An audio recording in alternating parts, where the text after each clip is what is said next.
أبني أبراجا وقصور أبني مدنا أبني دور أبنيها وأنا مسرور وبعزم يعلو البنيان فأنا بناء فنان أبني أبراجا وقصور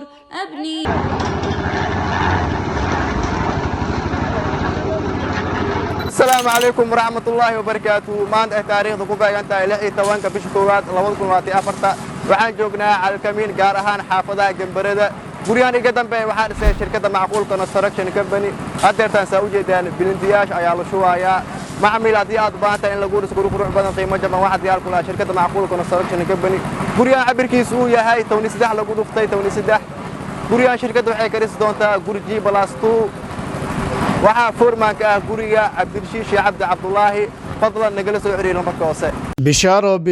bishaaro dadweynuhu idinkuna bilkhayr inoo dhaha waa bishaaro bariye fogaad sugayseen oo idin timid maanta waa shirkadda dhismaha casriga ee Macquul Construction Company haddii aad ku fakaraysaa mariyadaadu tahay dhismo guri qurux badan oo tayo sare leh waxa ku qorsheynaysa isla markaana ku qaabeynaysa shirkadda Macquul Construction Company fikirkaagu hadduu yahay ama maankaagu ay ka guuxayso inaad furatid goob ganacsi waxa kula diyaara Macquul Construction Company waxay dalka ka hirgeliyeen dhismayaal casri ah oo laga maqsuuday isla markaana bulshadu si weyn u mahadiyeen waana mid ka mid ah shirkadaha dhisay daaraha ugu dhaadheer dalkeena shirkadu waxay diyaar kula tahay khubaro ku xeel dheer dhismooyin casri ah iyo waliba daara dhaadheer waliba noocyo kala duwan leh Macquul Construction Company waxay leeyihiin injineero ku takhasusay isla markaana leh waayo aragnimo buuxda shirkadu waxay ku taallaa Bakaaraha agagaarka suuqa Khalifa ee magaalada Muqdisho waxay faahfaahin kala xiriir ciwaanada shaashada ka muuqda